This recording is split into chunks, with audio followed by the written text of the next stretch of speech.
How to install YouTube app on Vizio Smart TV. Hey everyone! In this video, I'll show you how to install or access the YouTube app on your Vizio Smart TV, step by step. Step 1. Check your Vizio TV model. Vizio TVs run on different platforms. SmartCast, most new models. Via or Via Plus, older models. Step 2. 4 SmartCast TVs, 2016 and newer. Good news! You don't need to install YouTube. It's already built in. Press the Home V button on your remote. Use the arrow keys to navigate to YouTube. Select it and start watching. If it's not showing, press the Input button. Switch to SmartCast Input, or restart your TV to refresh the app list. Step 3. For Via/Via Plus TVs, older models. Press the Via button on your remote.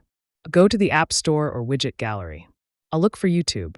Highlight it and press OK to install. After installation, go to My Apps and launch it. Here is another tip. If YouTube doesn't work or is missing, try casting from your phone using Google Cast or AirPlay, depending on your device. Thanks for watching. If this helped, give it a thumbs up and subscribe for more smart TV and streaming app tutorials.